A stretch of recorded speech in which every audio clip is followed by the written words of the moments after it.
तो ये कहानी होने वाली एक ऐसे लड़के की जो कि एक गॉडलेस वर्ल्ड जाता है जहाँ पे कोई भगवान ना हो, पर उसके पास ही ऐसी पावर है जिससे वो सबसे पावरफुल गॉड्स को समन कर सकता है। पर उसका नसीब तब बदल जाता है जब वो दूसरी दुनिया में पहुंच जाता है, और दूसरी दुनिया में जाते ही उसका स्वागत बड़े ही अच्छे अंदाज में होता है। तो अब आगे क्या हो सकता है वो जानने के लिए हमें इस एनिमे को पूरा देखना होगा। तो बिना टाइम बर्बाद किए शुरू करते हैं। देखो, हमारे मेन कैरेक्टर का नाम होता है युकिटो, जो कि एक कल्ट लीडर का बेटा होता है। उसका बाप भी जॉनी सिंस से कम नहीं होता है, और जो उसका पूरा कल्ट होता है उसके सारे मेंबर होते हैं वो भी गंजे टकले जॉनी सिंस, जो कि गॉडेस को फॉलो करते हैं जिसका नाम होता है मिटामा। और युकिटो को उसके बाप की वजह से बचपन से ही काफी सारी प्रॉब्लम को फेस करना पड़ा होता है, चाहे वो बात हो जंगली जानवरों के साथ खेलना या तो आग या पानी के झरने के साथ अपना नंगा नाच करना, जिस वजह से जवानी में अब युकिटो के कोई फ्रेंड नहीं बचे होते हैं। चलो ये तो भूतकाल की बात होगी। वर्तमान में युकिटो होता है एक नई प्रॉब्लम से जूझ रहा होता है, जहाँ पे एक दिन जब अपनी क्रश के साथ चल रहा होता है तो उसके बाप के बंदे आते हैं और उसको उठा के ले जाते हैं वहाँ से, और सीधा उसको एक बास्केट के अंदर डाल के बांध डालते हैं। इसके बाद युकिटो के फादर होते हैं उसे ले जाते हैं एक बहुत बड़े पहाड़ की ऊंचाई पे जिसके नीचे होता है समंदर। देखो, युकिटो को तो अभी तक यही लग रहा होता है कि उसका बाप पहले ये काफी बकैती करता रहता है, ये नई बकैती होगी कोई। तभी उसका बाप बोलता है कि बेटे आज मैं तुझे नीचे फेंक दूंगा, और उसके साथ वो अपने साथियों से बोलते हैं कि देखो आज मेरा लौंडा जाएगा पानी में, और अगर 3 दिन तक वो वहाँ पे सर्वाइव कर लेता है उसके बाद मेरी राजगद्दी वो संभालेगा। अब कल्ट के सारे मेंबर होते हैं एकदम मजे में आ जाते हैं कि आज तो कुछ देखने को मिलेगा। युकिटो अपने बाप को समझाता है कि पिताजी ये अंधविश्वास कब तक पालोगे, पर उसका बाप उसकी बात पे घंटा ध्यान नहीं देता और अपने लौंडे को बोलता है फेंक दो साले को। पर उससे पहले युकिटो के फादर होते हैं वो उसके पास जाते हैं और उसे बोलते हैं बेटा देख, घबराने की कोई ज्यादा बात नहीं, क्योंकि तुझे बचाने के लिए मैंने तुझे कुछ दिया है वो तेरे काम हमेशा आएगा। अब युकिटो की आंखों के सामने उसकी पुरानी पूरी जिंदगी आने लगती है, जहाँ पे वो सोचता है कि उसके बाप के कल्ट के चक्कर में उसे कितना कुछ सहना पड़ा है। वो तो यहाँ तक ढंग से कौन तक नहीं देख पाता था बेचारा। युकिटो के फादर उससे बोलते हैं कि तुम चिंता मत करो, हमारा ट्रेजर तुम्हारी रक्षा करेगा। और उसके बाद उसके सारे कल्ट मेंबर होते हैं युकिटो को पानी में फेंक देते हैं। अब युकिटो पूरी तरीके से होप खो चुका होता है कि नहीं भैया जिंदा बचने के चांसेस ही नहीं है, पर अपने आखिरी वक्त में भैया सोच रहा होता है कि अगर भगवान सच में एग्जिस्ट करते हैं, मुझे मेरी अगली लाइफ में कैसी जगह पे रिइनकार्नेट करना है जहाँ पे भगवान एग्जिस्ट ही ना करते हैं। लाइक ना कोई भगवान ना कोई धर्म, तुम्हारा ही पाप और तुम्हारे ही कर्म। अब मजाक करके जब युकिटो अपनी आंखें खोलता है वो नोटिस करता है कि उसके सामने गजब से ही बला होती है, यानी कि एक सुंदर सी लड़की होती है जो उसके औजार के साथ खेल रही होती है। उस लड़की के हाथ में किताब होती है जिसमें लिखा होता है कि भैया अगर तुम ये करोगे तो शायद बच जाए लौंडा।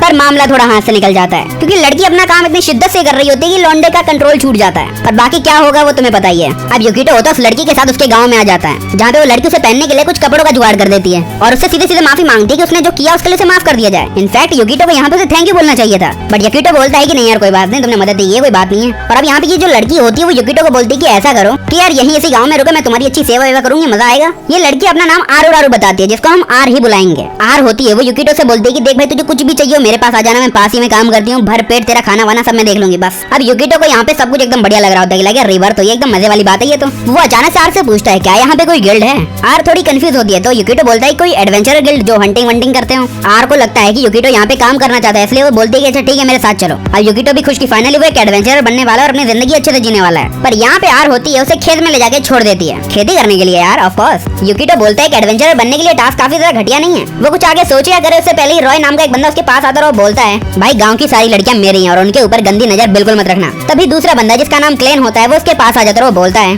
भाई क्यों परेशान कर रहा है छोरे को। और साथ ही साथ वो युकिटो को एक डैगर देता है और बोलता है कि भाई तेरे लिए मेरे पास बहुत बड़ा काम है। अब डैगर देख के युकिटो को लगता है कि नहीं यार अब तो मेरी एडवेंचरर बनने की जर्नी शुरू हो गई है। युकिटो डिसाइड करता है कि वो अपनी जर्नी की शुरुआत कुछ गॉब्लिन्स को हरा के करेगा। तभी क्लेन बोलता है कि ये क्या बक रहा है भाई। युकिटो पूछता है भाई मुझे करना क्या है, तो क्लेन बोलता है कि चल मेरे साथ, और उसके बाद वो उससे अंगूर टूटवाता है। क्लेन बताता है कि उनके पास वर्कर नहीं है कटाई करने के लिए, पर युकिटो को लग रहा होता है कि शायद किसी तरीके का टेस्ट है जो कि पूरी शिद्दत के साथ वो दे भी रहा होता है। युकिटो को लग रहा होता है कि मे भी शायद उसे किसी अमाउंट में अंगूर इकट्ठे करना है जिसके बाद उसे बना दिया जाएगा एडवेंचर। क्लेन उसे समझाता है बट वो समझने की कोशिश भी नहीं करता। अब युकिटो होता है वो पूरे दिन होता है वो मेहनत मशक्कत करता है और अंगूर इकट्ठे करता है, पर बिकॉज ऑफ युकिटो उन्होंने काफी सारे अंगूर होते हैं वो तोड़ लिए होते हैं, पर उन लोगों के पास इन्हें इकट्ठा करने के लिए कोई जगह ही नहीं होती है। इसलिए उनका मूड होता है कि अब जो भी हो अंगूर तो फेंकने पड़ेंगे। तो युकिटो बोलता है ऐसा करते हैं कि मुझे मौका दो, मैं इन सबकी वाइन बना देता हूँ। और युकिटो होता है एकदम वचन का पक्का, भैया वाइन बना डालता है। पूरे गाँव वाले एकदम खुश हो जाते हैं क्योंकि वाइन काफी ज्यादा रेयर और महंगी चीज है यहाँ पे। अब सारे लोग फन मार रहे होते हैं, बट युकिटो सदमे में होता है कि नहीं यार मैं तो किसी की हेल्प के पर्पस से कर नहीं रहा हूँ, तो ये हो क्या रहा है। देखो युकिटो का मानना होता है कि अगर तुम दूसरी दुनिया में आ गए हो तो सबसे पहले डीमन लॉर्ड को पेलो, पर उसके साथ ऐसा कुछ हो ही नहीं रहा होता है। इनफैक्ट उसे तो अंगूर तोड़ के वाइन बनानी पड़ रही है। वो सोच रहा होता है कि वो काफी महीनों से यहाँ पे, पर उसने करने के लिए काफी छोटे मोटे काम ही किए हैं, जैसे पेट्स को घुमाना, खाना खिलाना। जब सभी लोग होते हैं वो एकदम भंड हो चुके होते हैं, तभी आर वहाँ पे आती है और अपनी बड़ी बहन को बोलती है कि भैया तुम भी काम कर लो हमारे साथ। वो बोलती है कि नहीं यार। आर की बड़ी बहन बोलती है कि यार मेरी बहन तो एकदम बहुत अच्छी लड़की है। युकिटो सोच रहा होता है कि दूसरी दुनिया में आके से दोस्त तो मिल गए हैं, बट वो जो चाहता था वैसा बिल्कुल भी नहीं हुआ। अब अगले दिन युकिटो होता है वो खेतों में अपना फावड़ा लेके एकदम खेती कर रहा होता है। तभी अचानक से एक विलेजर होता है वो भागता भागता आता है और बोलता है कि सब लोग यहाँ से भागो। अब ऐसा वो इसलिए कहता है क्योंकि उसके पीछे एक मॉन्स्टर लग गया होता है, और युकिटो की आंखें चार हो जाती है। फाइनली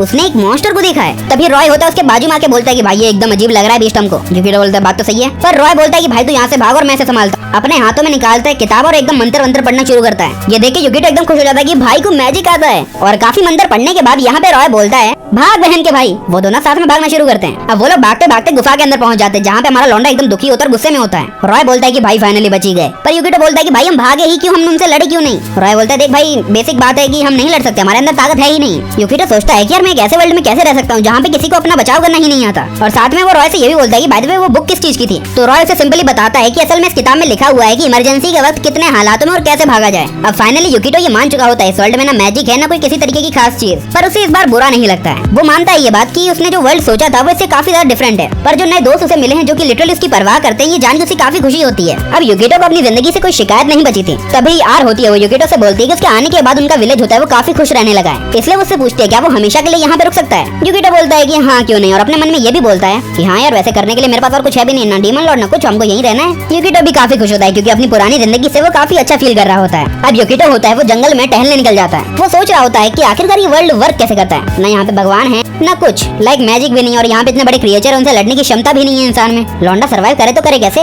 तभी उसे एक जानवर की बॉडी मिलती है। अब वो सोच रहा होता है इस वर्ल्ड में गॉड तो नहीं है तो रिचुअल भी बिल्कुल नहीं होंगे, तो मुझे इसे डिस्पोज कहाँ करना चाहिए। जब वो चलते चलते आगे बढ़ता है अचानक से उसकी आंखों के सामने कोई परछाई आती है, लिटरली उसकी फट चुकी होती है। तभी वो नोटिस करता है ये और कोई नहीं बल्कि रॉय और आर होते हैं। युकिटो पूछता है कि तुम लोग यहाँ पे क्या कर रहे हो, तो आर बोलते कि यार तुम अकेले ऐसे निकल आए तो हमें परवाह हुई तो हम भी आ गए। तभी अचानक से यहाँ पे रॉय होता है, वो युकिटो से पूछता है क्या हम लोग दोस्त हैं। युकिटो बोलता है कि हाँ बिल्कुल यार। तो रॉय बोलता है कि भाई इस वर्ल्ड में कैसी फॉरबिडन बुक है जिसके बारे में किसी को भी नहीं पता, और अगर तूने इसका जिक्र खुलेआम किया तो तुझे गायब कर दिया जाएगा। भाई लौंडा सदमे में ये क्या चीज है भाई। तो रॉय एक गहरी सांस लेता और उसे बताता है उस बुक का टाइटल है तो लड़कियों से बात कैसे की जाती है। अब वो सारे लोग होते हैं वो इंपीरियल कैपिटल में चले जाते हैं, जहाँ पे युकिटो पूछता है कि हम लोग यहाँ पे कर क्या रहे हैं। तो आर बताती है कि हमारा जो गांव होता है वो इंपीरियल कैपिटल के अंदर ही आता है। तभी रॉय होता है वो अपने हाथ से इशारा करके उसे जगह दिखाता है। वो बताता है इस चीज का नाम है इंपीरियल पैलेस, और यहाँ से ही सारे इंपॉर्टेंट डिसीजन लिए जाते हैं, चाहे वो मॉन्स्टर से रिलेटेड हो या फिर किसी से भी। साथ में रॉय युकिटो से ये भी बोलता है कि वो सिटी के किसी भी बंदे से बिल्कुल बात न करे। युकिटो बोलता भाई ऐसा क्यों। तो रॉय समझाता है कि यहाँ के सारे लोग होते हैं उनके विलेज के लोगों को बिल्कुल पसंद नहीं करते हैं। अब वो लोग जिस काम से यहाँ पे आए होते हैं वो तो डन कर लेते हैं, और उसके बाद वो लोग चलते चलते जगह पे पहुंच जाते हैं जहाँ पे काफी सारे लोग होते हैं, वो चीज पीते हैं और अपना दम तोड़ देते हैं। अब युकिटो यहाँ पे काफी कंफ्यूज होता है कि ये क्या हुआ। वो कुछ आगे सोचे उससे पहले आर होती है उसका हाथ पकड़ते वहाँ से ले जाने लगती है। अब आर होती है वो युकिटो को समझाती है कि जो कुछ अभी उसने देखा है उसका नाम है एंड ऑफ लाइफ सिस्टम, जहाँ पे जैसे ही पैलेस के अंदर से ऑर्डर मिलेगा कि इन बंदों को मरना है तो मरना ही पड़ेगा। वो एक तरीके से उसे समझाती है कि यहाँ पे जितने भी लोग हैं शायद एक तरीके से एआई समझ लो, उनको जो भी टास्क परफॉर्म करने के लिए दिया जाएगा वो वही करेंगे। अब आर होती है वो युकिटो को अपने एक दोस्त के बारे में बताती है जिसे कुछ लोगों ने अडॉप्ट कर लिया था, क्योंकि यहाँ पे एक सिस्टम है कि लाइक तुम एक सर्टेन एज तक पहुंच जाओगे, इसके बाद तुम्हें अडॉप्ट होना ही पड़ेगा। अब अडॉप्शन के बाद वो लोग होते हैं उस लड़की का एकदम अच्छे से ख्याल रखते हैं, पर एक दिन ऐसा आता है जब कुछ गार्ड्स होते हैं उसके घर में घुसकर वो बोलते हैं कि आपको ऑर्डर मिला है कि आपको खत्म होना है। अब इस बात पे जो लड़की होती है जो बच्ची होती है वो बोलती है कि नहीं ऐसा गलत है। वो गार्ड्स होते हैं उस लड़की को थोड़ा बहुत कूटते हैं और उसके माँ बाप से बोलते हैं कि क्या तुमने इसे कुछ सिखाया नहीं क्या। तो वो लोग बोलते हैं भाई हमने सब सिखाया, इसने नहीं सीखा तो हम क्या करें, जाओ इसे ले जाओ कहीं और जाके अच्छे से खर्चा पानी दो और सिखाओ हम क्या करें। अब ये सुनकर लड़की थोड़ी परेशान होती है। अब उसके पेरेंट्स उसे मेंटली अनफिट कह देते हैं, जिसके बाद जो गार्ड्स होते हैं उन्हें ले जाते हैं और एक अनजान सी जगह पे यानी गांव में फेंक देते हैं, और यही होता है इस देश का सिस्टम। युकिटो थोड़ा परेशान हो जाता है और उन लोगों से बोलता है क्या तुम्हें भी इस चीज का सामना करना पड़ेगा फ्यूचर में। तो रॉय बोलता है कि भाई हमारी चिंता मत कर, हम लोग काफी ज्यादा खास लोग हैं। अब वो लोग वापस अपने विलेज में जाने लगते हैं। तभी कोई बोलता है ये लोग डिफेक्टिव लोग हैं, इनकी परवाह क्यों करते हो, जिससे यार थोड़ी डिसअपॉइंट हो जाती है और अपने विलेज वापस आती है। अब रात में भैया युकिटो आराम से सो रहा होता है, तभी यार उसके बिस्तर में घुस जाती है और उसे बताती है कि उसने बुक के अंदर कुछ ऐसी चीजें पढ़ी हैं जो कि वो युकिटो के साथ ट्राई करना चाहती है। अब यहाँ पे आर के हाथ में होती है कुछ रस्सियां और कुछ मारने के हथियार। यहाँ पे आर होती है वो युकिटो को बीडीएसएम की मदद देना चाह रही होती है। अब युकिटो बोलता है कि ऐसे गलत काम हम नहीं करते, बट वो युकिटो को बांध ही डालती है। अब थोड़े टाइम बाद आर अपने पूरे होश आवाज में आते और बोलती है अरे सॉरी यार माफ करना, शायद उसकी इसी हरकतों की वजह से उसे डिफेक्टिव कहा जाता है और शायद इसीलिए ही उन लोगों को इस गांव में भेज दिया गया। तो युकिटो अब इस गांव के बारे में जानने की कोशिश करता है। जहाँ पे आर होती है वो बताती है ये एक तरीके का आइसोलेशन कैंप है और उस चीज का सबूत है एक मार्क जो कि उनकी बॉडी पे है, और जो भी लोग होते हैं वो एंड ऑफ लाइफ सिस्टम का पालन नहीं करते या फिर उससे डरते हैं उनको भैया विलेज से भी बेदखल कर दिया जाता है। इन शॉर्ट उन्हें भी खत्म कर दिया जाता है। पर उसे काफी खुशी होती है कि युकिटो के पास ये मार्क नहीं है, और जब वो उसे ये मार्क दिखा रही होती है युकिटो बिल्कुल नहीं देखते, एकदम शरीफ है मेरी तरह, तुम तो ठरकी हो सालो। और वो युकिटो से ये भी बोलती है कि वो शहर के लोगों से काफी अलग है, वो उनके साथ हंसता है खेलता है अपनी बराबरी पे मानता और एंजॉय करता है। पर यही बात है जो कि उसे काफी अच्छी लगती है। तो युकिटो बोलता है कि शायद ऐसा हो सकता है क्योंकि मुझे भी खास लोगों ने पसंद किया नहीं है और इस गाँव में आके ही उसके शायद पहले दोस्त बने हैं। तभी अचानक से आर होती है वो युकिटो से बोलती है कि तुम्हारा नेकलेस काफी अच्छा है। युकिटो को याद आता है अरे वाह ये नेकलेस तो मेरे बाप ने दिया था, एक लकी चार्म बोल के, और पता नहीं कैसे ये भी इस वर्ल्ड में आ गया। तभी युकिटो होता है वो आर से पूछता है क्या तुम्हें ये लॉकेट चाहिए, और वो चुपचाप उसके गले में वो लॉकेट डाल देता है। अब आर होती है उसका शुक्रिया अदा करती है और अब वो वहाँ से जाने लगती है सोने के लिए, और जाते टाइम वो मुड़ के देखती है और वो अपने मन में बोलती है तुमसे मिलना मेरा सौभाग्य था। और अब सुबह हो जाती है जहाँ पे युकिटो एकदम सो के उठता सोचता है कि चलो कुछ खा के आते हैं, पर सब कुछ सुनसान पड़ा होता है। और जब वो उस जगह के बाहर जाता है तो वो देखता है कि रॉय एकदम गंभीर हालत में जमीन पे पड़ा हुआ है। युकिटो से पकड़कर वो बोलता है कि भाई क्या हुआ और बाकी के लोग कहाँ पे हैं। तो अब रॉय होता है इस जगह के बारे में से सब कुछ क्लियरली बताता है। वो बोलता है इस जगह पे उन लोगों को रखा जाता है जिन्हें लोग समझते हैं कि वो किसी काम के नहीं है और जो कि उनके लॉ को फॉलो नहीं करते हैं, और उन लोगों को जबरदस्ती मरने की सजा दी जाती है। जाती है और आज आर और उसकी सिस्टर का दिन आ गया। और ये सुनते ही हमारा युकिटो बोलता है तो ये बात तुम मुझे पहले नहीं बता सकते थे। रॉय बोलता है ये बात मैं तुम्हें पहले ही बता देता, पर मुझे आर की फीलिंग्स की परवाह है। युकिटो डिसाइड करता है कि अपने दोस्तों की जान वो खुद ही बचाएगा और वो चलने लगता है। तभी क्लैन बीच में आ जाता है और बोलता है कि भाई लिफ्ट चाहिए के। अब वो लोग आगे बढ़ रहे होते हैं और हम देखते हैं आर को, जो कि भरी बारिश में एक जगह पे बैठी होती है जहाँ पे उसकी बहन को लटका दिया गया होता है। और अब बारी आ चुकी होती है आर की, वो भी जमीन पे ही गिर जाती है। अब वो यहाँ पे हार मान चुकी होती है कि शायद इस दुनिया में उसका यही आखिरी दिन है। उसे कुछ हो उससे पहले ही युकिटो बाबा वहाँ पे आ जाते हैं और एकदम आके एंट्री मारते हैं, सैनिकों को पीटने लगते हैं। वो लिटरली एक को तो कूट ही देता है। अब उसके बाद सारे गार्ड से पूछते हैं कि बहन के दिन है, तू है कौन? तो युकिटो बोलता है कि जिन लोगों को तुम खत्म करने की कोशिश कर रहे हो वो मेरे अपने हैं। युकिटो होता है वो शिरिरो यानी कि आर की बहन की बॉडी देखता है तो पूरी तरीके से हैरान हो जाता है। युकिटो उन लोगों से पूछता है कि आखिरकार उन्होंने इनके साथ ऐसा क्यों किया। तभी वहाँ पे एक बंदा आ जाता है जो कि उन लोगों का कमांडर होता है जिसका नाम बिट्रैंड होता है। वो बताता है इन लोगों की गलती ये है कि ये मौत से डरते हैं। युकिटो बोलता है पर मौत से डरने में क्या गलत है? तो बिट्रैंड बोलता है कि मौत कोई ऐसी चीज नहीं है जिससे डरना चाहिए इंसान को। अब जितने लोग इस एग्जीक्यूशन को देख रहे होते हैं वो बोलते हैं कि मरना हमारी ड्यूटी है। तभी बिट्रैंड होता है वो बोलने लगता है इन डिफेक्टिव लोगों के विलेज का होना ही हमारे एम्परर का रहम है। और इसी के साथ वो युकिटो के अंदर अपनी तलवार डाल देता है जिसे देख के यहाँ पे यार एकदम सदमे में आ जाती है। पर बिट्रैंड होता है वो उसे भी नहीं छोड़ता और उसे भी मार डालता है। युकिटो सोच रहा होता है कि आखिरकार उसके साथ ऐसा क्यों हो रहा है। पिछली बार उसके डैड की वजह से वो मर गया और इस बार ये।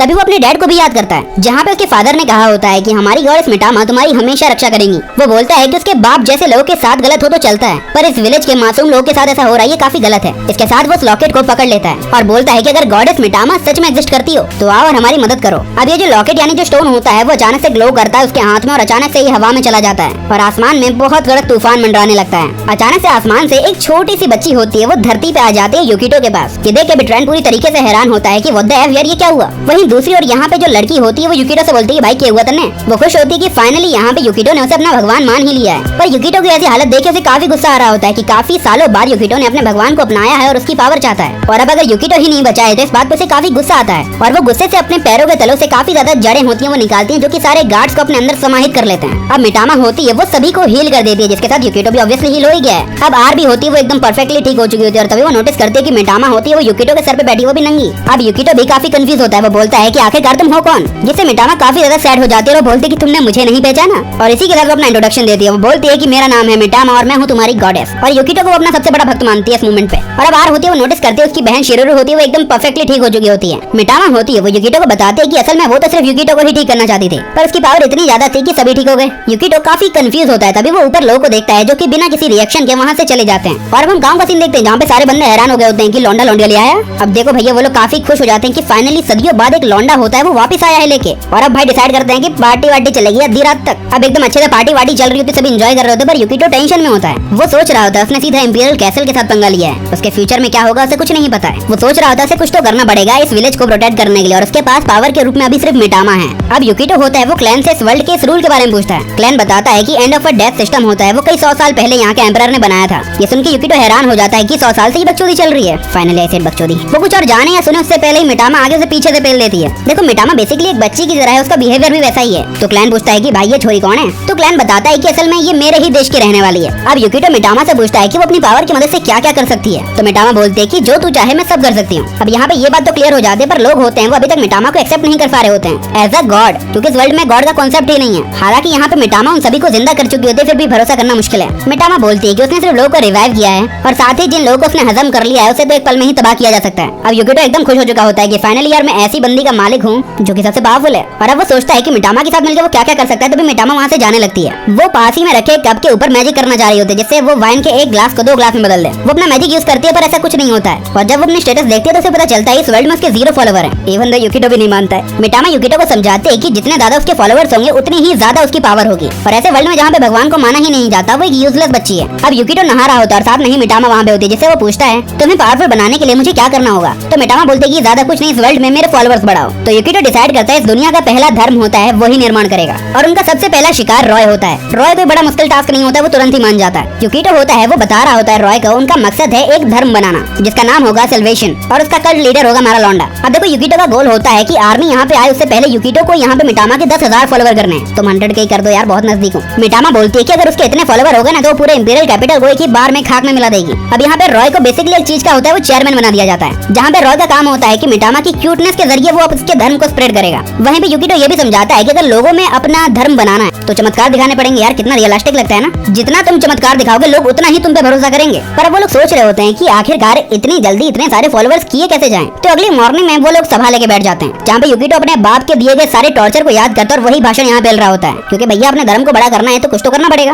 अब मिटामा यूकिटो को ये भी बता चुकी होती है उसके पास काफी सारी पावर है, और अगर वो पावर वो लोगों को दिखाएगी तो भैया सिंपली फॉलोवर तो बन ही जाएंगे। उन लोगों ने मिटामा के लिए एकदम शानदार सा मंदिर टाइप की चीज बना दी होती है, जहाँ पे उसके लिए सब कुछ रखा गया होता है और सभी उसके सामने झुके ऐसी विनती की जा रही होती है। अब काफी भीड़ होती है, वो ऑलरेडी जमा हो चुकी होती है। तो यूकिटो होता है वो सभी गाँव वालों को बताता है कि मिटामा होती है गॉडेस है। अब गॉड समझाएं तो जो चमत्कार कर सकता है, तुम्हारी इच्छाओं को पूर्ण कर सकते हैं, और भगवान तुम्हारे भूत वर्तमान भविष्य सबको जानते हैं। अब यूकिटो भाषण दे रहा होता है, पर जब तक वो दिखाएगा नहीं तो कैसे चलेगा। तो यूकिटो डिसाइड करता है कि मिटामा का एक जादू यहाँ पे दिखाएगा। तो वो आर को होता है वो आगे बुलाता है, और अब वो बोलता है कि आर के दिल में जो भावनाएं हैं या फिर जो भी रिलेशनशिप इश्यूज हैं वो सामने आज क्लियर करेगा। और सब लगते हैं कि वैंचे आज ये सही बात जानने को मिलेगी हमको। अब यहाँ पे आर खुद भी कंफ्यूज होती है, वहीं पे ये सोच रही होती है कि कहीं यूकिटो को पता तो नहीं चल गया कि वो उसे पसंद करती है। यूकिटो बोलता है कि मिटामा अपनी पावर का इस्तेमाल करके यहाँ पे आर की ट्रू फीलिंग्स को बाहर लाएगी, जो कि काफी सरप्राइजिंग होता है सभी के लिए। आर भी काफी कंफ्यूज होते हैं, शर्मा रही होती है, क्योंकि भैया हमको तो मजा आ रहा है। यूकिटो होता है वो बताता है कि कोई जादूगर या फिर कोई फॉर्चून टेलर होता है वो कैसे भविष्य बताता है। वो बेसिकली तुम्हारी कमजोर गई ढूंढता है, जैसे प्यार। अगर तुम्हारा पूरा ध्यान लव में है तो वो तुम्हारे लिए कोई अच्छी प्रेडिक्शन करेगा, जो कि बेसिकली चारा होता है लोगों को शिकार बनाने के लिए। यूकिटो को पूरा यकीन होता है कि ये मामला काम हो जाएगा, पर ऐसा कुछ भी नहीं होता है। तब वो सोचता है कि उन्हें कुछ और करना पड़ेगा। तभी उन्हें एक आइडिया आता है। यूकिटो रॉय को एक डब्बे में बंद कर देता है और वो बोलता है कि जो भी मिटामा के मैजिक से जिंदा हुआ है उसके ऊपर किसी भी अटैक का कोई असर नहीं पड़ेगा। उनको इतना कॉन्फिडेंस होता है कि वो रॉय को डब्बे में बंद करके तलवार चला देते हैं। ज्यादा कुछ नहीं होता, रॉय के पेट में गड्ढा हो जाता है। जैसा कि मैंने पहले बताया था कि रॉय का हर लड़की पे दिल आ जाता है, वैसे ही उसका दिल होता है वो अभी मिटामा पे आ चुका होता है, जिस वजह से अगर मिटामा से उड़ने के लिए बोले तो वो उड़ेगा भी, और बेसिकली वो यही कर रहे होते हैं। अब वो उड़ने की कोशिश करता है पर ये नामुमकिन है। रॉय होता है वो बेवजह ही चुदे जा रहा होता है, उसे कुछ नहीं पता भाई। वो लोग होते हैं वो हर तरीका ट्राई कर लेते हैं कि कैसे भी करके फॉलोवर बढ़ाने, बट नहीं हो रहा होता है। वो थक गए होते हैं, हार गए होते हैं। यूकिटो बोलता है कि आज का दिन काफी ज्यादा टफ था, और ये बात मिटामा भी मानती है। साथ में आज वो अपने बाप की तारीफ करता है कि यार मान गए अपने बाप को कि साला कैसे न कैसे करके उसने इतने सारे लोग अपने कल्ट में जोड़ा था। कोई छोटी मोटी बात ना छोड़े, मतलब लोगों को स्कैम करने के लिए भी तो अकल चाहिए। अब अचानक से हम देखते हैं कि आर होती है अपने हाथ में बीस्ट को लेके आती है, जिसे देख के यूकिटो को लगता है कि शायद इंपीरियल आर्मी ने उनके ऊपर अटैक कर दिया है। तो आर समझाते हैं कि ऐसी कोई बड़ी दिक्कत भी नहीं हुई है, शायद इसे किसी चीज का साइड इफेक्ट हो गया है। यूकिटो बोलता है तो इसका इलाज करने के लिए कहीं पे ले जाओ इसे। तो शिरिरू होती यहाँ पे बताती है कि यहाँ पे ऐसी कोई जगह ही नहीं है, और इंपीरियल कैसल होता है वो नॉन ह्यूमन किसी चीज को भी ठीक करने की इजाजत नहीं देता है। वैसे इस बीच का नाम चिलचिल रखा गया होता है। अब शिरिरू होती है वो आर को सांत्वना दे रही होती है कि यार होता रहता है, ये तो जिंदगी का पार्ट ही है। यहाँ पे शिरिरू बताती है कि ये चिलचिल होती है वो हमारी आर के लिए काफी स्पेशल है, और वो पूरी रात उसका इंतजार करते हैं कि कभी ना कभी तो ये मरेगी, तब तक साथ बिता लो जितने पल हो सके। जब सब कुछ खत्म होने ही वाला होता है तभी यहाँ पे हमारा यूकिटो कुछ हरी पत्तियां लेके आ जाता है। यूकिटो बताता है कि उसके पास एक रास्ता है जिसके जरिए वो चिलचिल को ठीक कर सकते हैं। बेसिकली वो यहाँ पे हर्ब्स लाया होता है, कूट के दवाई पिला के यहाँ पे उसको ठीक करने की फिराक में होता है, जो कि बेसिकली वो करता भी है। तभी मिटामा बोलती है कि अगर पुराना यूकिटो होता तो शायद वो ऐसा कुछ नहीं करता। तो यूकिटो बोलता है उसे मरे हुए काफी टाइम हो गया, अब तुम्हारे सामने एक नया यूकिटो है। अब चिलचिल की तबीयत और खराब होने लगती है और लगभग वो मरने ही वाली होती है। बेसिकली यार हर बार दवाई काम कर रही है जरूरी थोड़ी है। अब वो लोग एकदम डिप्रेशन, दुख और हर चीज में पहुंच चुके होते हैं कि उनके हाथ में अब कुछ नहीं है। अब मिटामा काफी ज्यादा मोटिवेटेड हो चुकी होती है, इसलिए वो डिसाइड करती है कि अब चिलचिल की लाइफ वो बचाएगी,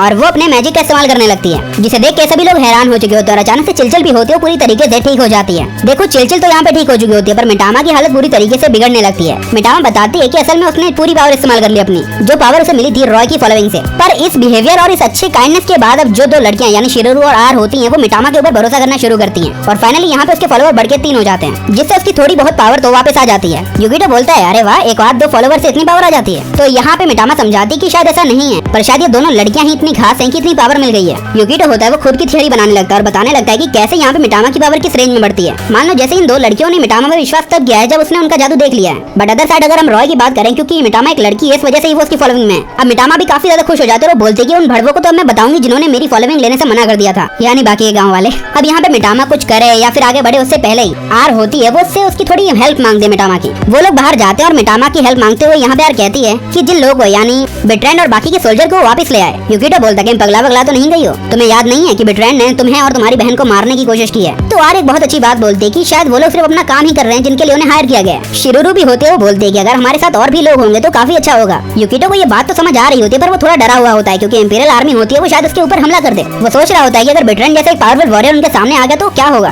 पर अब मिटामा होती है वो अपने फॉलोवर की रिक्वेस्ट कैंसिल भी नहीं कर सकती है, जिस वजह से जिन फॉलोवर को उसने अपने अंदर झंझोड़ लिया था उन्हें वो वापस छोड़ देती है। और अचानक से धुएं से उठती हुई एक लड़की दिखती है, जो कि सोच रही होती है कि ये क्या हो गया यार। यूकिटो सदमे में होता है, बोलते ये कौन है भाई, कड़क माल है वैसे तो। तभी सामने से वो लड़की बोलती है वो और कोई नहीं बल्कि बिट्रेंड है। मिटामा बोलती है सॉरी यार, गलती से तुम्हें लड़की बना दिया मैंने। ये सुनते ही बिट्रेंड बोलती है कि ऐसा कर सीधा मेरा गला काट यहाँ से और मुझे खत्म कर, ऐसी जिंदगी नहीं चाहिए अपने को। अब मामला होता है वो थोड़ा बहुत ठंडा हो जाता है, जहाँ पे हम देखते हैं कि बिट्रेंड होती है वो जंगल में बैठी होती है, वो एकदम उदास होती है और कुछ भी समझ नहीं आ रहा होता। तभी यूकिटो उसके पास आता है। बिट्रेंड अपनी तलवार निकालते और उससे बोलती है कि उसके साथ जो भी कुछ हुआ है उसमें सब यूकिटो की गलती है। यूकिटो बोलता है कि हाँ मैं मानता हूँ इसमें मेरी गलती, और वैसे भी तुम अब इस हालत में तो इंपीरियल कैसल नहीं जा सकते। बिट्रेंड होता है वो यूकिटो के ऊपर अटैक नहीं कर रही होती है। यूकिटो यूकिटो बोलता है मैं तुम्हारी वफादारी की कदर करता हूँ। यूकिटो बोलता है कि तुम कुछ भी कर लो, वो लोग तुम्हें बिल्कुल भी एक्सेप्ट नहीं करेंगे। अब इन दी एंड ये बात बेट्रैंड भी अच्छे से समझ जाती है कि हाँ भाई अब सही बात कह रहा है। यूकिटो उसकी और मित्रता का हाथ बढ़ाते हुए बोलता है कि चाहो तो तुम मुझे ज्वाइन कर सकती हो in a night on a bed, और मैं अच्छे से ख्याल रखूंगा कि तुम्हारी जगह हमारे बीच में अलग ना हो। अब यूकिटो इतने अंदाज और दिल छूने वाली बात में बोला होता है तो कल का लौंडा होता है आज लड़की बन के शर्मा जाता है और एक्सेप्ट करता है कि अगर वो इंपीरियल कैसल जाएगा तो वो लोग उसे एक्सेप्ट नहीं करेंगे, तो यूकिटो के साथ रहना ही फायदेमंद सौदा है। अब फिर से खेती वेती का सीन होता है, वो शुरू हो जाता है जहाँ पे सारे लोग एकदम मेहनत से काम कर रहे होते हैं और फिर से एक बीस्ट होता है वहाँ पे आ जाता है। इस बार भी सारे लोग होते हैं वो भाग रहे होते हैं, पर इस बार रिकी होता है वो चुपचाप खड़ा हो जाता है। रिकी होता है वो सभी को बोलता है कि तुम लोग भाग जाओ मैं से देखता हूँ। तभी अचानक से यूकिटो और मिटामा वहाँ पे आ जाता है और मिटामा डिसाइड करते हैं कि आज वो इसकी भी मदद करेगी। वो अपने मैजिक का इस्तेमाल करते हुए एक होली स्वॉर्ड बना देते हैं और उसे सीधा रिकी के पास में फेंक देते हैं और बोलते हैं कि इसका इस्तेमाल करो,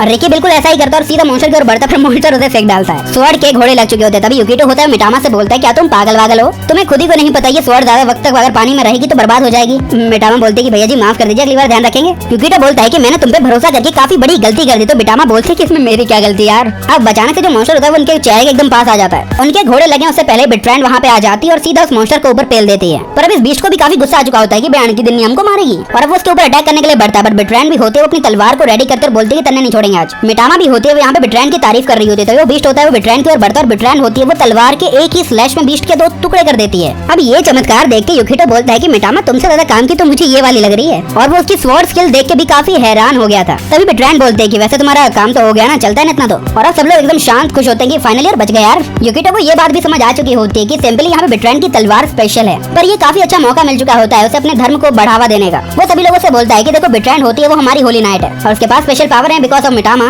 तो देख लो यार अगर तुम हमारी पार्टी ज्वाइन करोगे हमारे धर्म को अपनाओगे तो एकदम मजा ही आ जाएगा। वो गाँव वाले सिंपली छोटे मोटे किसान होते हैं और उन लोगों को यहाँ पे खेती के अलावा किसी धर्म के नाम की चीज के बारे में पता ही नहीं है। मिटामा बताती है कि असल में भगवान होते हैं जिनकी आप लोग पूजा करते हो। यूकिटो बोलता है बहन की दिन मुंह बंद रख अपना। देन वो समझाता है कि भगवान ऐसे समझ लो अगर तुम्हें अभी भी मदद की जरूरत है तो तुम्हारे साथ में खड़े हैं। गांव वालों को अभी भी कुछ समझ नहीं आया होता है, तो यूकिटो होता है वो सिंपली चिल का एग्जांपल देके सभी को समझाता है कि देखो भैया जब भी तुम्हारी फटी में होगी तभी तुम्हारी मदद करने आएंगी गॉडेस मिटामा जी। देखो भैया दहशत में रहने के दिन खत्म हो चुके हैं, हमारे साथ हाथ मिला लो, जिंदगी जियोगे कमाल वाली। अब सारे गाँव वाले एक्सेप्ट कर जाते हैं, अच्छा ये बात है तो ठीक है एक्सेप्ट करते हैं और क्या। अब यहाँ पे ये मिशन तो हो जाता है। वहीं पे आर दूसरी और अपने रेस्टोरेंट के अंदर जो भी नया कस्टमर आता है पुराना आता है उन सभी को ये बोलती है कि तुम्हें फ्री वाइन मिलेगी अगर तुम यहाँ पे मिटामा के भक्त बन जाओगे। देखो बेसिकली इसे कहते हैं धर्म को अपना धंधा बनाना। अब ये बात या फिर ये स्कीम होती है वो सभी में आग की तरफ फैल जाती है और जो भी जिसको चाहिए होता है उस हिसाब से वो फॉलोवर बन जाते हैं। यूकिटो सोचता है कि अभी उसको अपनी स्ट्रेटेजी थोड़ी इंप्रूव करनी होगी पर अपने मेन मकसद पे ही रहना है। अब यूकिटो होता है मटका बनाता है, बेसिकली उनको तो मटका नहीं पता क्या है पर वो बताता है इस चीज के अंदर अगर तुम अपना सामान रखोगे तो तुम उसे अच्छे टाइम तक स्टोर रख सकते हो। जिसके बाद सभी लोग होते हैं वो इस चीज का होता है वो एडवर्टाइजमेंट करते हैं कि अगर तुम ये लोगे तो अच्छे फायदे में रहोगे।